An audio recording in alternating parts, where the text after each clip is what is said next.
Boa noite, queridos amigos, queridos irmãos. Gostaria de agradecer a Deus pela oportunidade de estar aqui com vocês, de poder refletir um pouco sobre esse tema que eu achei assim muito interessante, a sugestão: fidelidade a Deus, a Jesus e a Kardec.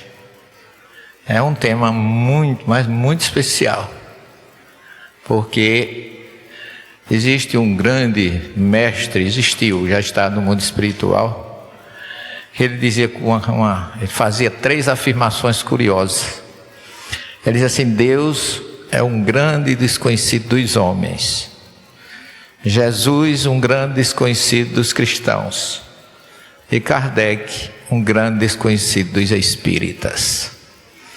Então, a partir desse prisma, a gente descobre uma curiosidade nesse tema: fidelidade a Deus, a Jesus e a Kardec.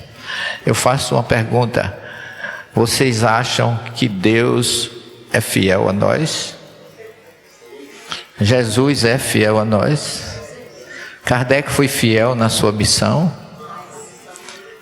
Não tenho a menor dúvida. A gente vê muitas placas por aí: Deus é fiel, como se fosse uma descoberta assim maravilhosa, né? Estudou muito para descobrir isso. E quando a gente vai analisar, a pergunta deveria ser o inverso: nós somos fiéis a Deus? Somos fiéis a Jesus? Somos fiéis à codificação de Allan Kardec? Eu tenho um irmão que ele é pastor da Assembleia de Deus, e ele às vezes ele chega assim com aquelas informações: Celestino, Jesus te ama. Aí eu digo: meu irmão, eu já sabia que ele me ama. Não ama só a mim, não, ama você, qualquer pessoa. O amor dele é incondicional para com todos nós. Agora a pergunta é: nós o amamos? Temos dado testemunho desse amor por ele? E aí você começa a analisar, através da doutrina espírita, a questão 625 do Livro dos Espíritos, que eu queria começar com ela. A questão 625 do Livro dos Espíritos, Kardec pergunta qual foi o maior modelo de pessoa, de espírito, que já habitou esse planeta. E a resposta é a menor resposta do Livro dos Espíritos: Jesus. Uma só palavra. Jesus é modelo e guia da humanidade. Por que é que ele é modelo e guia da humanidade? É porque ele é modelo e guia de nós espíritas, modelo e guia dos católicos, dos protestantes, dos ateus, dos orientais, dos ocidentais. Ele é modelo e guia do planeta Terra, porque ele é governador do planeta Terra. E ele faz uma declaração muito interessante lá no capítulo 17, versículo 5 do Evangelho de João, que coloca Jesus numa condição realmente de responsável pelo planeta Terra. Quando ele, na sua última oração no Monte das Oliveiras, ele faz, reunido com os seus discípulos, só com Tiago, Pedro e João, ele se afasta naquela pedra que a gente já visitou muitas vezes. Ele diz: Pai, chegou a minha hora. Honra teu filho com a honra que eu tinha quando eu me encontrava contigo antes da criação dos céus e da terra. O que demonstra que antes do planeta Terra ser criado, Jesus já estava com Deus. Ele já assumiu a responsabilidade com esse planeta. Assumiu perante Deus. E ele usa o verbo honrar. Ele não usa nem o verbo amar, que segundo o Êxodo 20, o verbo amar é menor do que o verbo honrar. O Levítico 19, 18 manda amar a Deus e ao próximo, a nós mesmos. Mas o Êxodo 20 não manda amar pai e mãe, manda honrar pai e mãe. Honrar pai e mãe é um verbo, kavod, em hebraico, significa uma sintonia perfeita entre pai e mãe com os seus filhos e vice-versa. É tanto que a promessa de Deus é: se você fizer isso, seus dias serão longos na terra que o seu Deus te prometeu. Porque naquela época ele não conhecia o céu na expressão espiritual que nós conhecemos. Então eles achavam que receber prêmio era viver muito. Por isso que a promessa é que eles viveriam bastante na terra que o seu Deus te prometeu. E Jesus, ao dizer que honra o Pai, é na forma que ele diz na prática: eu vim para fazer a vontade daquele que me enviou. Aí quando a gente começa a analisar essa disponibilidade de Jesus, porque eu ainda vou fazer uma pergunta para vocês: quanto Jesus ganhou, está ganhando para fazer o que fez por nós? Vocês viram o contra-cheque dele no trabalho para Deus em algum lugar? Não. A Kabbalah diz que aquele que está sintonizado, que está mais próximo de Deus, é aquele que tem mais felicidade em servir sem receber nada em troca. O que prova que não existe gente boa nem gente má. Existem pessoas que estão mais próximas de Deus e tem pessoas que estão mais distantes de Deus. E nós que tivemos a felicidade de receber essas informações com a questão 625 sobre Jesus, a gente tem um testemunho de que Ele nos ama incondicionalmente. Jesus preparou um projeto para esse planeta para que não se perdesse nenhuma das ovelhas que o Pai lhe confiou. Eu tenho outras ovelhas que são desse aprisco, mas eu também vou buscá-la. Essa que é a promessa que deve agradar e trazer fé e confiança nele, porque ele diz que nenhum de nós está perdido.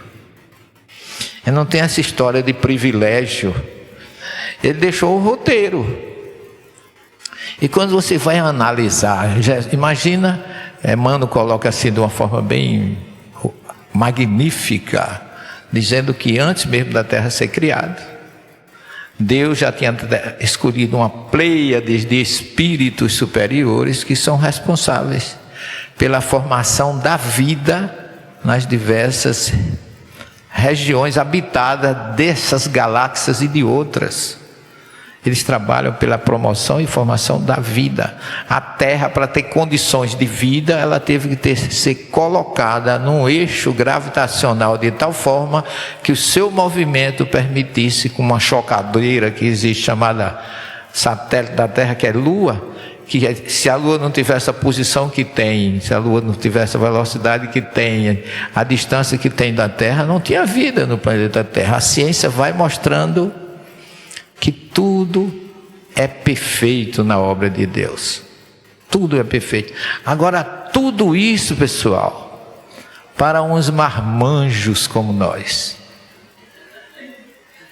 que a indiferença, a insensibilidade é muito grande para com Deus, para com Jesus, para com aqueles que Ele preparou com tanto carinho, o trabalho que teve para formar a vida. A primeira coisa que Deus fez foi trazer a luz, porque não tem vida sem luz. Então Moisés escreve lá no texto original: Bereshit bara Elohim et hashamayim ve'et haaretz, ou seja, no princípio, quando Deus criava as águas e a terra, não é céu e terra, é água. Shamayim em hebraico significa que contém água.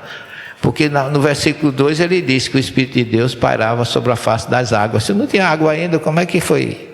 Como é que apareceu essa água se ninguém sabia de onde vem? É porque está no primeiro versículo. A primeira criação foi água e terra, porque somando as duas, há a possibilidade de ter vida. Sem isso não tem condições de ter vida. E por que é que Deus fez isso? Quem ganhou com isso? Nós. Porque sem a vida não teríamos condições de habitar esse planeta, de evoluir, de crescer, feito com todo o amor e com toda a perfeição. Porque depois que Ele cria a luz, que Ele cria água e terra, Ele cria a luz. Olha que coisa interessante. Água, terra, luz, fotossíntese, luz espiritual, perfeição. Aí com tudo isso você tem vida. Quer dizer, tudo que Ele fez foi para que houvesse criação, para que nós tivéssemos condições de viver nesse planeta. E a perfeição é tamanha que, se você for estudar cientificamente, não poderia atipicamente haver vida nesse planeta. Tudo está tão bem colocado. Bastaria que a Lua fosse mais próxima da Terra, não precisa ser muitos quilômetros, as marés seriam tão altas que não havia vida no planeta. Que a velocidade da Terra, em vez de ser 340 metros por segundo, ela fosse mais. Não haveria vida na Terra. Porque a Terra tem uma velocidade que, se der uma freada, não fica ninguém em cima. E a gente não sente nada disso. Então tudo é perfeito, tudo é feito por amor. Amor a quem? A nós. E a gente parece que merece mais do que isso. E a gente escuta às vezes uns irmãos mais entusiasmados dizendo assim: desafie Deus, desafie Jesus, ele tem a obrigação de cuidar de você. Deus precisa para a gente, para quê? Deus sem a gente é Deus, Jesus sem a gente é Deus, e a gente sem eles somos nada. Então nós é que somos. Por isso que o tema fidelidade a Deus, eu acho que foi uma inspiração, é um chamado para nossa, que tem sido até hoje, indiferença. Porque, ao contrário do que muita gente pensa, muitas pessoas já evoluíram nesse planeta. Porque as pessoas dizem assim: mas não disse, o Espiritismo não prega o progresso. Eu até digo, não é o Espiritismo que prega o progresso, é a ciência. A lei do progresso é uma lei universal, né? O Espiritismo aceita e até utiliza para justificar a nossa evolução, a nossa melhora. Mas e por que é que ainda tem tanta violência? Porque a Terra não é um paraíso. A Terra é um planeta de expiação e provas.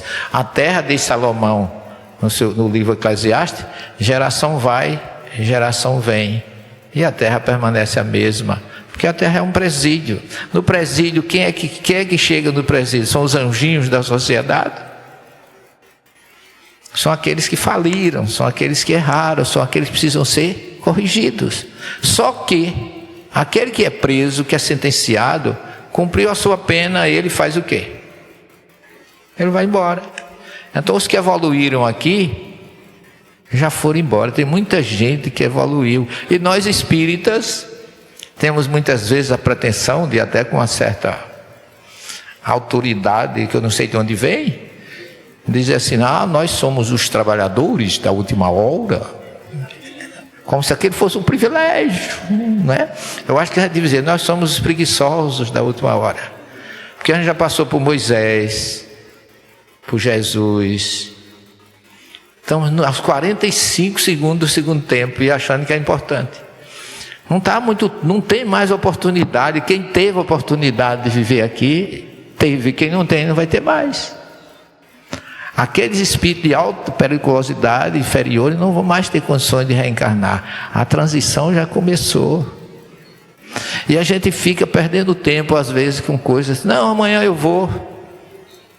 Jesus faz isso para mim, Deus cuida de mim. Tem até música dizendo: Deus cuida de Deus, agora virou babá, vai cuidar de uma pessoa e o resto fica sem proteção.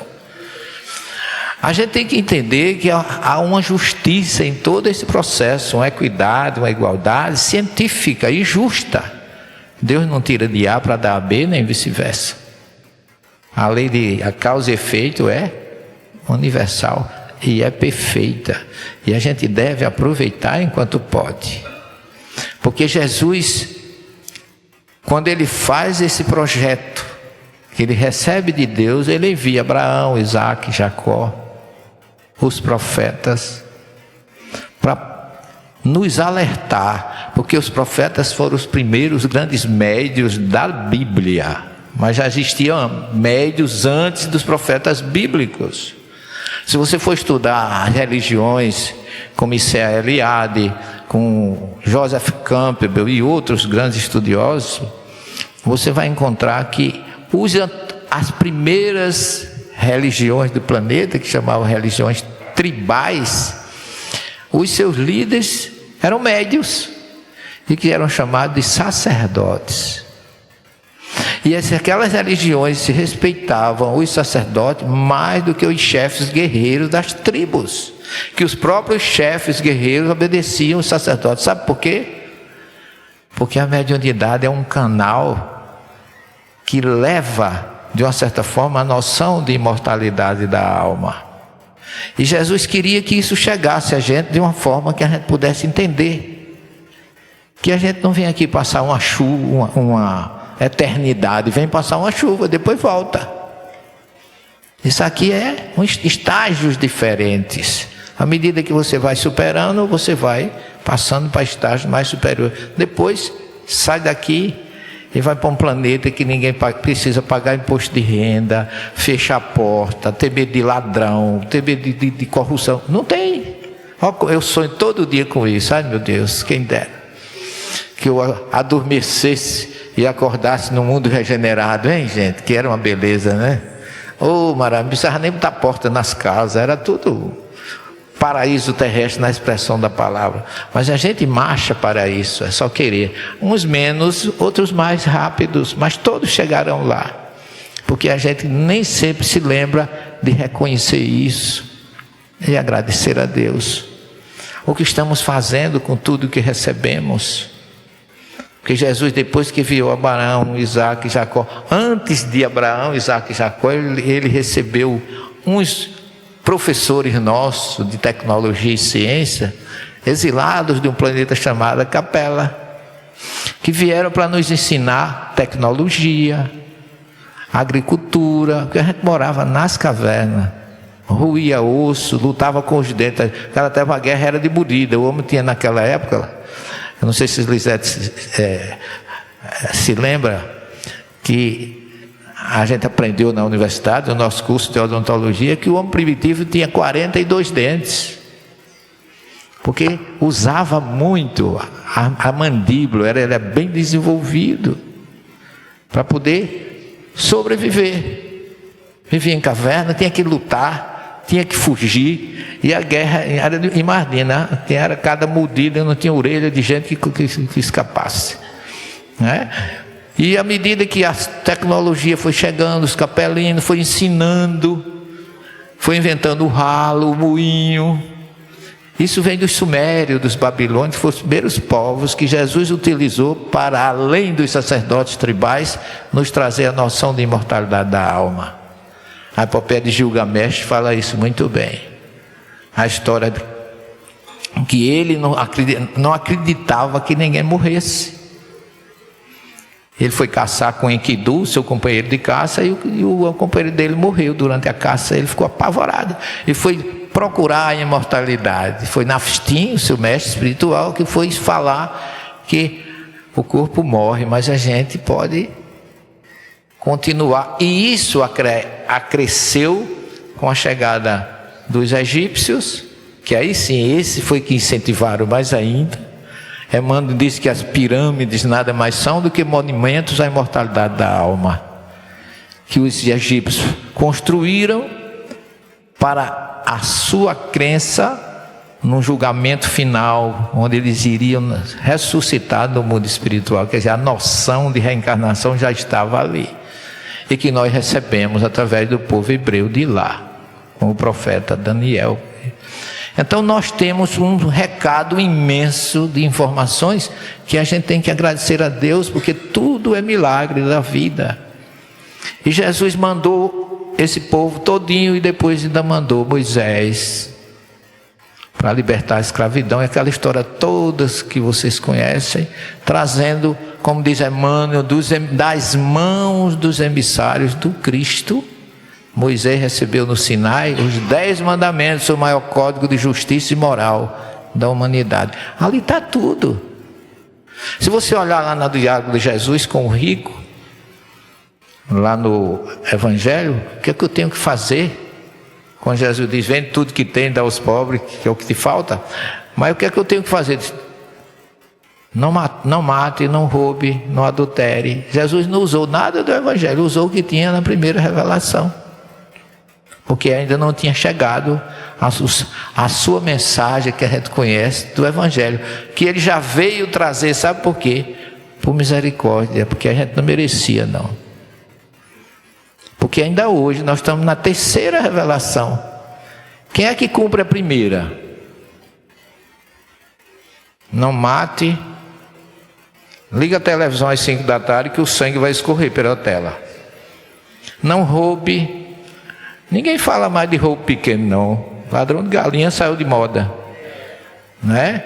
Então a gente observa que as pessoas recrudescem em vez de evoluir no bom sentimento, recrudescem nas atitudes. Mas tudo isso está lá: não mate, não roube, não adultere, não levante falso, não seja injusto. Então tudo foi a primeira revelação. Por isso que Kardec chama com muita justiça a primeira revelação, que ele disse que foi sucedida pela segunda por misericórdia de Jesus. Eu vou lá dar uma chance para os meninos, e os meninos cada vez mais moleque, mais peralta, mas ele veio, mostrou como se faz. O Levítico 19 diz: amai a Deus sobre todas as coisas e o próximo como a ti mesmo. E Jesus diz: eu deixo um mandamento novo: amai uns aos outros como eu vos amei. Por quê? Porque ele ensinou como amar. Por isso que ele teve autoridade de dizer: eu já enviei esse mandamento para vocês, vocês não aprenderam, eu vim mostrar como é que se faz, como é que se ama, indiferentemente, sem, como diz Kardec, sem cobrar nada em troca. Embora pobre, mas nunca cobrou as curas que fez aos doentes de sua época, nem um centavo. Ainda aconselhou: dá de graça, porque de graça recebeste. É informação demais, é codificação demais. A gente tem tanta informação que a gente não sabe por onde comece. Aí eu disse: comece por Moisés, foi o primeiro que Jesus mandou. Porque depois do Evangelho, ele ainda, por misericórdia, porque ele chegou no Evangelho riquíssimo. Eu vim para que todos tenham vidas. Olha, vida é uma palavra hebraica, haim, que é plural. Eu não digo em hebraico minha vida. Quando eu quero me referir, eu digo minhas vidas, porque o sopro divino que Moisés disse que foi dado nas narinas do homem, foi um sopro de vidas. Nós somos imortais, por isso que a gente tem múltiplas passagens no corpo para evoluir e para crescer. E a gente, parece que Jesus não disse nada. A grande maioria acha que hoje a turma mais jovem está achando que não acreditar em nada é que é moda, como se isso mudasse a vida. Mas pelo contrário, prepara um sofrimento não esperado pela grande maioria. Estamos preparados para receber a verdadeira colheita do que plantamos? Porque vai haver. Jesus diz lá em Mateus 16, 27 e 28. Filho do homem virá com seus anjos e retribuirá cada um conforme suas obras. Então, meu filho, não tem choro, não tem política. Ninguém entra no céu pela porta da cozinha, nem tenho medo. Não vai, na fila, vai ser a fila daquele que tem direito. Entra na hora, quem não tem, volta para começar tudo de novo. É lei universal. Isso não é uma questão religiosa. Isso é imortalidade. Ninguém morre. Jesus tem uma parábola do rico e de Lázaro, onde ele diz que o pobre e o rico, o baixo, o alto, o feio e o bonito morrem. E os dois despertam no mundo espiritual. Agora o despertar de Lázaro foi diferente do despertar do rico, o avarento. Aí é que está. Há uma colheita para cada um. Não é uma perdição, é uma colheita. E a gente tem professores. Moisés é o grande mestre da primeira, Jesus o grande da segunda, o Espírito da Verdade com Kardec o grande da terceira. E a gente tem um cabedal de informações riquíssimas para a gente começar de onde a gente quiser. Porque o espírita não tem desculpa. A questão 627 do Livro dos Espíritos diz assim: depois da revelação dos Espíritos, ninguém pode pretextar a ignorância. Ninguém pode dizer, eu fiz porque eu não sabia. Não há desculpa para a gente. Lembre da parábola do rico e de Lázaro, que aquele rico ficou preocupado com a família e disse, deixa eu voltar. Ir lá para avisar a minha família, para eles também acontecerem comigo. E Abraão diz assim, eles têm Moisés e Elias e os profetas, que ouçam-nos. Depois que a gente escuta, não tem acordo. Eu dizia para os pastores lá no curso de Ciência das Religiões, quando eu falava de reencarnação, quando eu falava de algumas coisas que a gente tem como ciência, né? E a maioria não queria acreditar.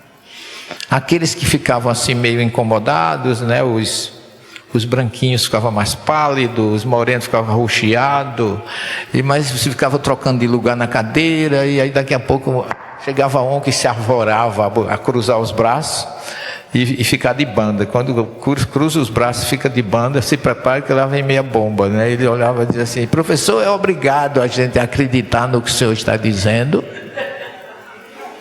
Aí os outros gostavam da pergunta. Eu dizia, claro que não. Vocês não são obrigados a acreditar no que eu estou dizendo. Mas eu queria lembrar a vocês que lá no Evangelho de Lucas, Jesus disse que muito será cobrado de quem muito foi dado. E agora vocês já sabem. Daqui para frente não é comigo mais, é com vocês. Porque você não pode dizer que não foi avisado. Eu vos enviei Moisés e os profetas. Eu não sou importante, mas eu enviei uns baixinhos lá que diziam as coisas que vocês não levaram em conta. Mas é a verdade, porque a ciência é o que está em todas as religiões orientais. Não é só o Espiritismo adotou a reencarnação pela sua lógica, mas está em todas as religiões orientais.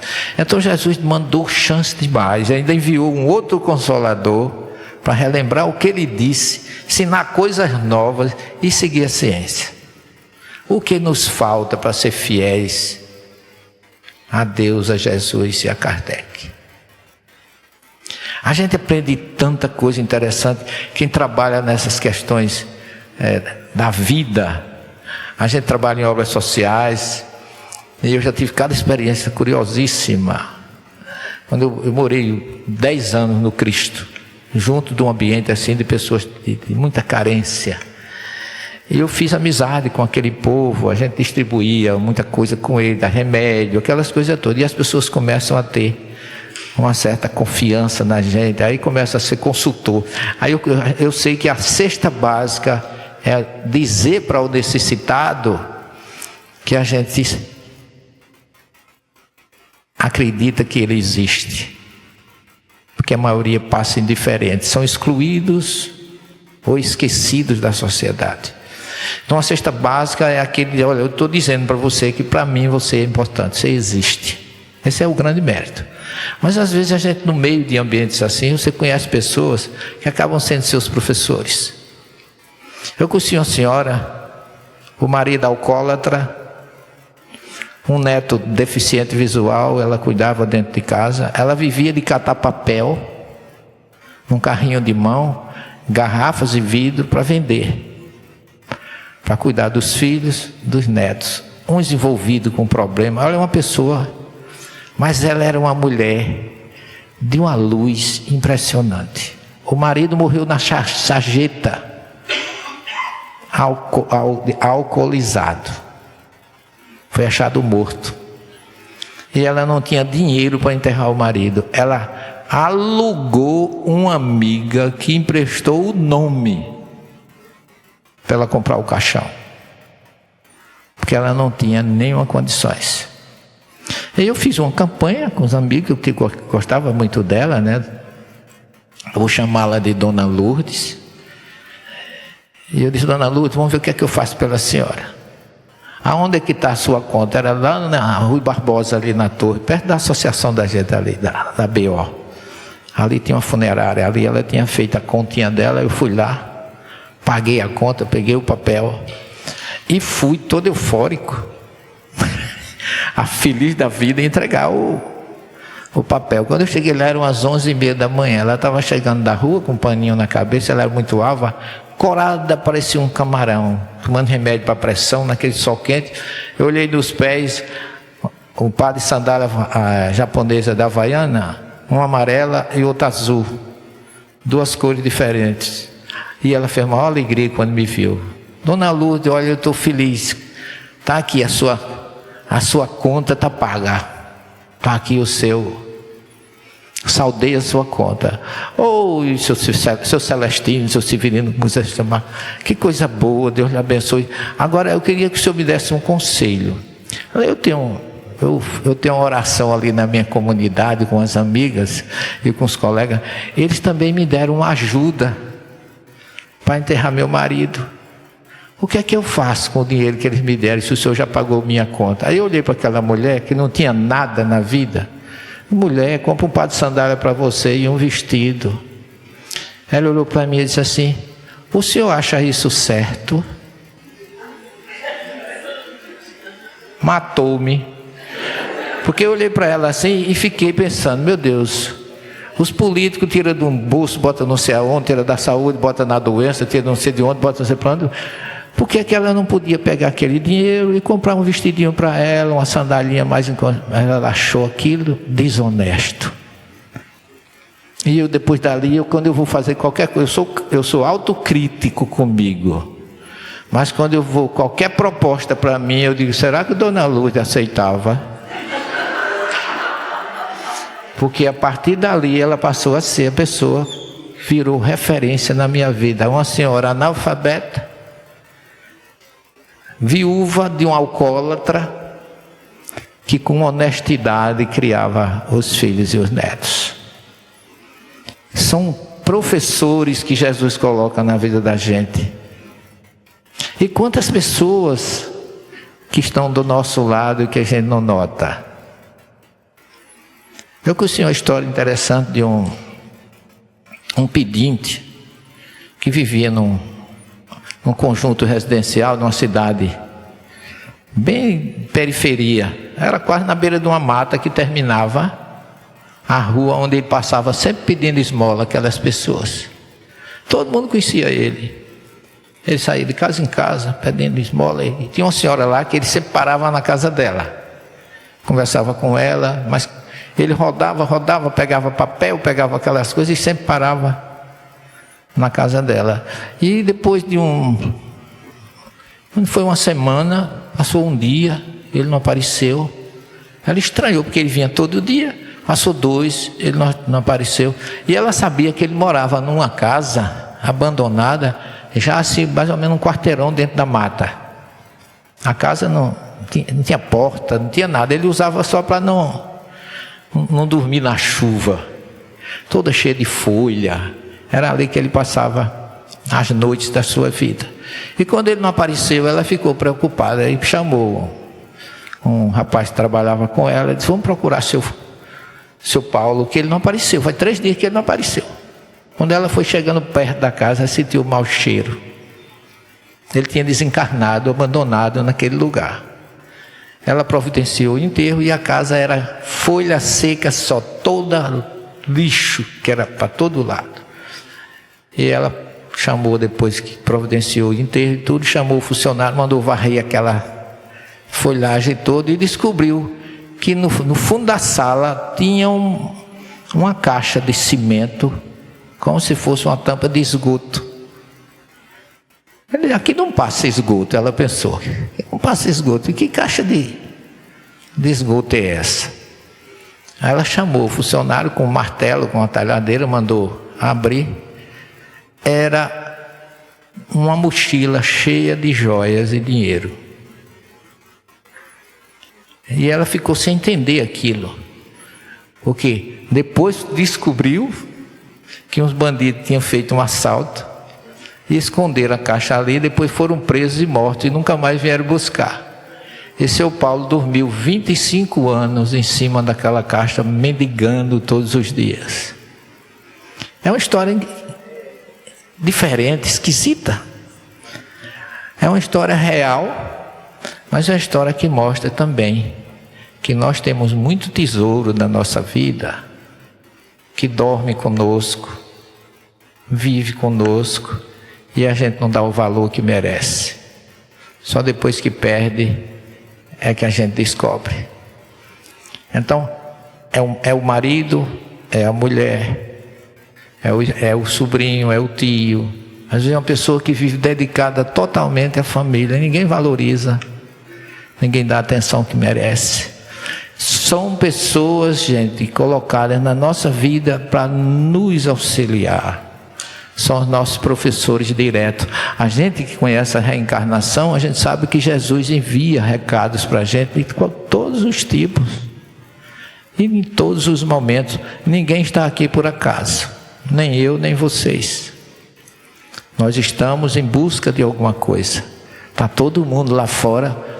Nós temos, quando Deus criou o homem, lá no capítulo 3 do Gênesis, ele mostra que ele deu o paraíso, que é um símbolo para a gente, mas também o homem, para evoluir, tinha que ter conhecimento. E Deus criou lá no paraíso uma árvore chamada árvore do conhecimento do bem e do mal. Ele disse: não coma do fruto. Mas ali ele não estava proibindo, não. Ele estava despertando a curiosidade. Porque se ele não quisesse que o homem, que Adão e Eva comessem do fruto daquela árvore, por que Deus não tinha feito uma árvore com 50 metros com um fruto que não caísse? Ele podia. Ele usou aquela técnica da psicologia, que você pega um menino com 5 ou 6 anos, louco por chocolate. Aí eu digo: Paulinho, mamãe vai sair. Olha, você pode brincar aqui com todos esses brinquedos. Pega aqui o que você quiser. Agora, nesse chocolate, não me mexa. Olha, era melhor não guardar o chocolate, não dizer nada, era ou não era? Então, Adão e Eva foram despertos pela curiosidade. Não teve essa história de serpente que fala. Hoje, nós estamos em pleno século XXI. Se entrasse uma jiboia aqui e dissesse boa noite, não ficava ninguém aqui. Mas a serpente falava com Eva como se fosse uma outra coisa. Oi, neguinho, como vai? Tudo bem? E Adão, compadre Adão, como é que vai? Ele saiu de manhã, resolveu um negócio aí. Adão anda tão distraído. Uma coisa assim tão comum que não dá para caber. Mas eu, lá no curso de Ciência das Religiões, tinha umas pastoras que eu gostava muito dela. Elas tinham umas coisas, ela não queria saber de que ela chamava dessas coisas que eu me envolvia, né? Mas uma noite elas ligaram para mim, começou a conversar, elas começou a falar da Bíblia no sentido de Adão e Eva, né? Aí ele disse assim: professor, o senhor sabia que a cobra que andou Adão e Eva tinha 4 patas? Eu digo: como é, minha filha? A cobra que enganou Adão e Eva, ela tinha 4 patas. Eu digo: olha, querida, se tinha 4 patas, era jacaré, jabuti, qualquer outra coisa, menos cobra. Porque a cobra que eu conheço não tem perna nenhuma, nunca teve, né? Mas as pessoas chegam ao ponto de acreditar nessas coisas como se fosse algo perfeito. Mas quando Deus nos deu o livre-arbítrio, pessoal, criou aquela situação, segundo narra Moisés, ninguém narrou melhor do que Moisés, todo mundo aceita como ele narrou. Mas quando ele criou aquela serpente simbolicamente, ele quis dar a gente o direito do conhecimento do bem e do mal. A palavra nahash, em hebraico, que serpente, ela tem o mesmo valor numérico que nahash é serpente, mas tem o mesmo valor numérico da palavra Hamashia, que é Messias. Então a serpente é a consciência messiânica entrando em nossa existência pelo conhecimento do certo e do errado. Então, quando você vai estudar esses textos no nível realmente mais profundo, você descobre a perfeição. Não tem erro nenhum na criação, não tem nada de maravilhoso nem de sobrenatural. Quando Ele nos deu a condição de escolher, porque a gente tem direito de optar, mas a opção feita não tem mais retorno. Depois que você semeou, jogou o bumerangue, meu filho, ele vai voltar. Por isso pense, conte de 1 até 10, para poder não escorregar. E uma coisa que a gente, olha ali, ó, essa frase de Paulo. Paulo é um enviado de Jesus. Quando Paulo disse essa frase, ele estava numa das maiores dificuldades da vida dele. Que Jesus teve um projeto espiritual também perfeito, para deixar essa mensagem para nós do cristianismo redivivo e revelado. Mas Jesus escolheu por sabedoria um grupo de 12. Mas 80% era analfabeto. Começa por aí. Não tem problema nenhum, analfabeto já pode ter evoluído em outras encarnações. Chico Xavier só tinha o primário e era um filósofo, não é? Mas Jesus precisava de alguém que levasse a mensagem do cristianismo para o mundo. Porque ele tinha dificuldade. Ele, na verdade, ele não teve muita dificuldade naquela região da Galileia, Judeia, Samaria, aquela região da Palestina antiga, porque não tinha rádio, televisão, jornal. Mas Jesus, quando ele fazia uma cura que chamava atenção, ele chamava uma mulher, e dizia assim: olha, não conte para ninguém o que você viu.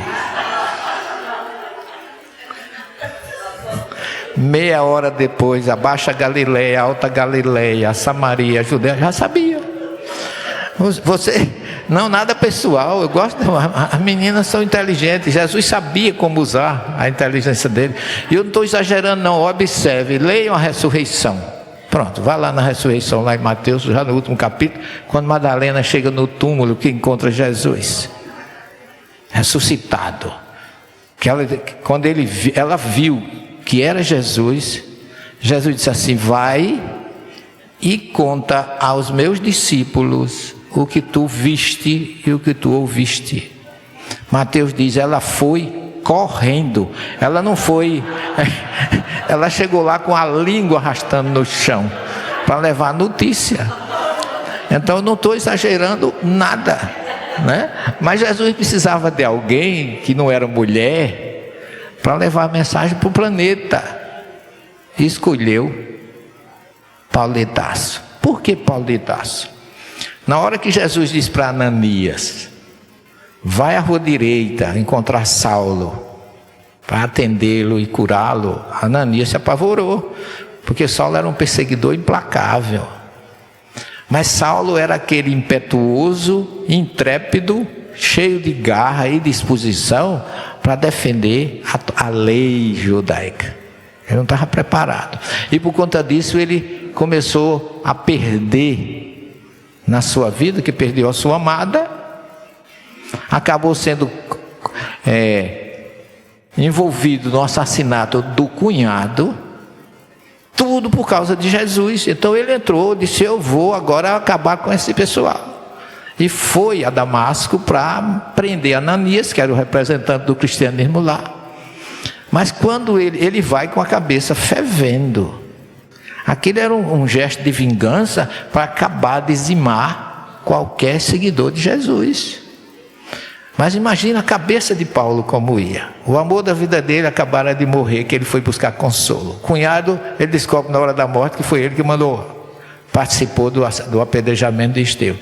Ele estava intranquilo, inseguro, derrotado. Mas aí quando Jesus chega na estrada de Damasco, aquela luz espiritual que desperta Saulo, que ele olhou assim, que ele ficou cego: Senhor, quem és tu, Senhor? Eu sou Jesus a quem tu persegues. Aí a ficha caiu. Aí ele mudou da água para o vinho. Mas ele nunca foi discípulo de Jesus, nunca estudou com Jesus. Quem estudou com Jesus? Simão, André, Tiago, Filipe, Bartolomeu, Tomé, Mateus, todos aqueles 12 estudaram com ele, foram discípulos. Paulo não. Mas por quê? O que é que Jesus disse para Ananias? Quando Ananias disse: Senhor, esse homem veio a Damasco prender os teus seguidores, inclusive a mim. Aí Jesus diz assim: Ananias, esse homem é um cli, para mim ele é um cli. Cli é um instrumento do alto. Ele foi escolhido pelo próprio Deus. Tudo o que aconteceu estava no projeto de Jesus para sensibilizar aquele homem, porque aquele homem tinha duas qualidades que Jesus precisava. Primeiro, era doutor da lei. Aonde ele chegasse para pregar a Torá e o Evangelho, ninguém pregaria melhor do que ele. Ele ia ser presidente do Sinédrio.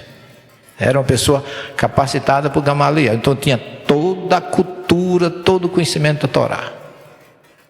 E o segundo, cidadão romano. Roma mandava em toda aquela região. Paulo não teve dificuldade quando ele descobriu a sua condição e a sua autoridade como cidadão romano, porque ele apanhou, foi apedrejado, foi preso. Mas no dia que ele viu, ele já tinha 9 surras de vara, Paulo levou gente para seguir Jesus. E eu fico vendo quando as pessoas dizem assim: homem, desafie Jesus, ele tem a obrigação de lhe ajudar. Eu já vi muitos pregadores com o Evangelho, com a Bíblia aberta, dizendo isso: Jesus tem a obrigação de lhe ajudar. E eu digo, pelo amor de Deus, Jesus é agora o guarda-costas desse rapaz. E algumas vezes tem alguns espíritos cá para nós, que ninguém nos escuta, está gravando, mas eu vou ter que dizer. Alguns espíritos que ligam para mim e dizem assim: professor, eu amanhã não vou poder ir ao centro, porque eu vou viajar quarta-feira. O senhor, por favor, peça os irmãos para dar uma ajudinha lá na minha viagem. Eu digo: meu filho, espírito não é guarda-costa não, faça seu... Né? Aonde já se viu isso? Não sei para você, mas para mim já ligaram pedindo para separar um bom professor, que é o que o senhor conhece, bom, para me acompanhar.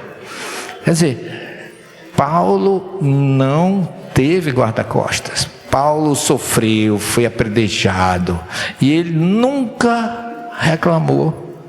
Eu fico pensando nessas pessoas que dizem isso hoje, se vier uma dor na sua vida, uma dificuldade, como vão reagir? Porque isso não é fé, esse para mim é atrevimento. Se dirigir a um ser como Jesus é infidelidade dentro do que a gente está falando aqui. A gente tem que ter fidelidade a Deus, porque a fidelidade, fidelis é do latim, mas a palavra hebraica, a fé, é emuná. Emuná é uma palavra que significa fé, mas emuná pode significar, a palavra, como o hebraico não tem vogal, você pode dizer emuná, como imuná.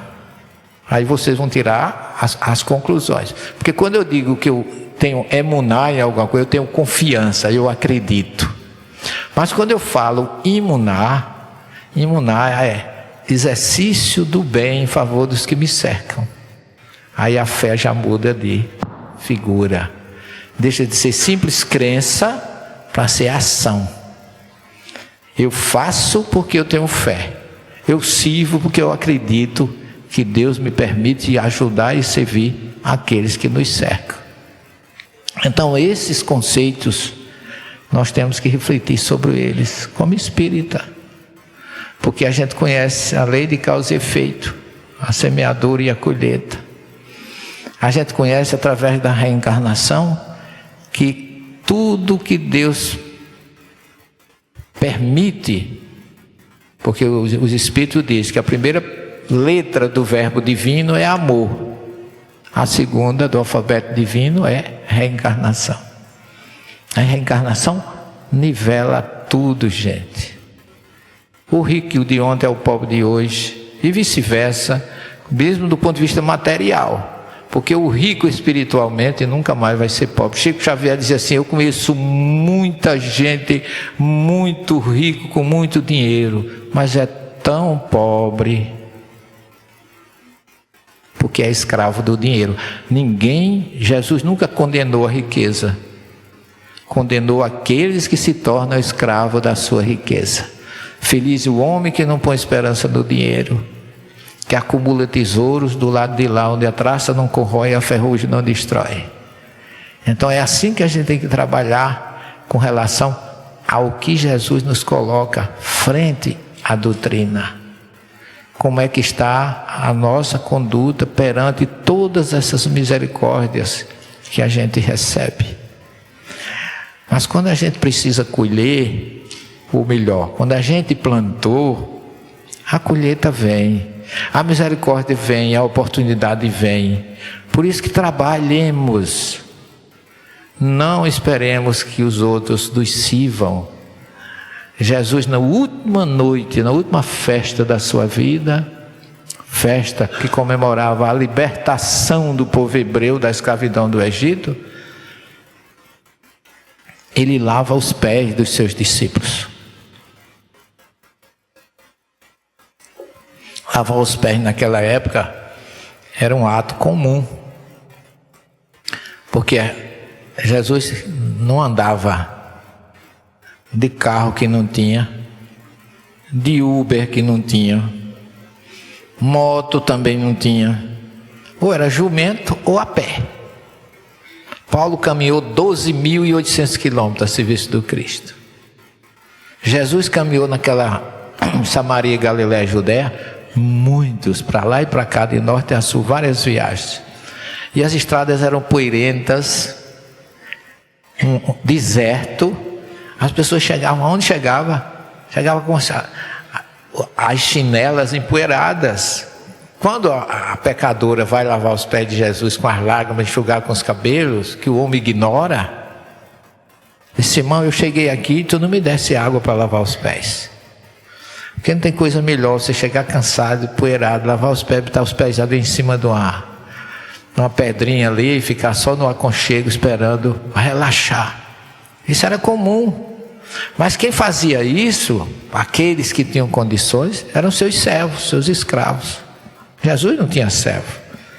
Mas ele mostrou, porque eles chegaram para a última ceia lá no cenáculo, Jesus viu que todo mundo estava com os pés empoeirados. Então ele foi lavar os pés. Pedro não quis aceitar, porque Pedro, ao contrário do que a gente pensa, Pedro era rico. Não era a sogra de Pedro que morava com ele, não. Aliás, não era Pedro que morava com a sogra, era a sogra que morava com ele. É tanto que quando Jesus a cura, ela vai servir a mesa. Fosse a dona da casa, ela tinha servas. Ela morava com Pedro. Não era Pedro que morava com ela. É tanto que quando Jesus quer lavar os pés de Pedro, ele não aceitou, porque ele tinha servos que faziam isso. Jesus disse: Pedro, que não aceitar isso, não terá parte comigo. Porque ele queria dar uma lição de humildade e de servidão. Porque ele disse que o que eu faço é para que vocês façam uns aos outros. Porque quem quiser ser o maior de todos, seja o seu servidor. Porque o Filho do Homem não veio para ser servido, mas para servir. Então a doutrina nos dá essa consciência com base no Evangelho. E dá muita chance também para aqueles que fracassaram, porque Deus é misericordioso.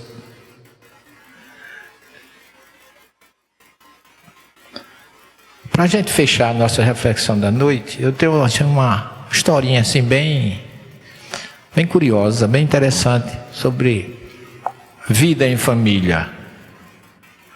Um casal recém-casado, que o rapaz era filho único e a mãe era viúva. Ele casou e levou a mãe dele para morar com a sua esposa, que era sua sogra. Era mãe dele, mas era sogra da sua esposa. E na frente da mãe do filho, a mulher tratava ela tratava a mãe do rapaz com todo o carinho, toda a atenção. Mas quando ele saía, ela começava a maltratar a coitada. Assim: você é minha infelicidade, você não deveria arrumar um lugar para viver, porque você não dá tranquilidade para a gente. Aí ela dizia: minha filha, eu não tenho para onde ir, eu sou viúva, só tenho esse filho, não interessa. Se a senhora quer felicidade para mim com seu filho, vai embora daqui. E ela nunca se queixou, filho, em nenhum momento, daquilo que estava se passando. E um belo dia, final de tarde, estava chovendo um pouco. Ela, antes do filho chegar do trabalho, ela teve um bate-boca com a... Aliás, bate-boca não, que a pobre da velha nem respondia, não dizia nada. Mas a senhora precisa sair daqui, vai embora, eu não quero você mais aqui não, não aguento mais. Tanto encheu a coitada da mulher que ela saiu assim, sem ânimo, decepcionada. E ela não observou, ao atravessar a rua, veio um carro em alta velocidade, atropelou e ela desencarnou. O filho, quando chegou, perguntou à esposa: cadê a mamãe? Disse: eu não sei, sua mãe não me dá satisfação do que faz, não. Ela saiu e até agora não voltou. Depois ele descobriu, logicamente, que a mãe tinha sido desencarnada num acidente. Fez o enterro, ficou muito triste e ela toda feliz, que agora estava mais ou menos como ela queria. Aí diz o espírito amigo, 3 meses depois ela está na maior felicidade, arrumando o quarto que estava esperando o filho. E o quarto, ela dizia: será homem, será mulher? Fazendo todos aqueles, já preparando um enxoval com todo prazer para receber o futuro, que para ela era um apóstolo. Porque o filho da gente, o primeiro, assim, a gente que conhece a doutrina, será que não é Bezerra de Menezes que está voltando? A gente só quer Chico Xavier. Será que Chico escolheu vir para dentro da minha casa? Aí o Espírito diz assim: aquela que foi expulsa pela porta da cozinha, agora está entrando pela porta da sala para ser amada, querida e acolhida por aquela que o expulsou. É assim que a reencarnação faz conosco, nivela. Porque a misericórdia de Deus, ninguém foge dela, também não foge da justiça, porque Deus quer a nossa felicidade, mas Ele não impede o nosso sofrimento, porque é a escolha nossa. Se você abusa, não tem para onde correr. Cada um recolherá segundo as suas obras. Eu queria agradecer a vocês pelo carinho, pela tolerância. Não sei como é que vocês me aguentaram hoje o dia todinho, porque eu comecei a falar 8 horas da manhã. Eu estou até assim achando que hoje vou sonhar falando, vou falar dormindo, né? E estou muito feliz, porque eu gosto muito do MIEP, é minha casa, assim, do carnaval. E a gente tem uma felicidade, é como eu disse, nós temos livre-arbítrio, né? Tem muita gente aí, por opção, buscando o carnaval, né? Mas nós optamos por aqui. Cada um vai ter a sua colheita, não estamos julgando, estamos fazendo uma análise. Uma vez eu fui fazer uma palestra para jovem, o jovem é sempre muito impetuoso, e eu falando da necessidade da gente não se envolver com bebidas alcoólicas, com alguma coisa que possa prejudicar o organismo. E um jovem disse assim: professor, dá licença. Eu digo: pois não, meu filho. O senhor acha que tem alguma coisa demais de eu ir lá para a praia, lá para o Tambaú, para um restaurante daquele, ou para uma choparia daquela, tomar uma cerveja com um amigo? Eu digo: não tem nada demais. Não acho também, não tem nada demais. Agora, quando você senta para tomar uma cerveja com um amigo, numa loja, numa lanchonete, ou num ambiente que você vai tomar um chopp, você acha que na mesa com você e seu amigo vai sentar a Joana de Anjos, doutor Bezerra de Menezes, Chico Xavier? O problema não é você se divertir, é saber como se divertir. Porque nós somos antenas. Nossos pensamentos atraem os afins. Então, por isso, vigiai e orai. É a grande mensagem do Mestre Jesus. E por fidelidade a Ele, que é o governador do nosso planeta, a Deus e a Kardec, vamos ser mais fiéis e menos indiferentes. Um beijo para vocês, uma boa noite e até a próxima oportunidade.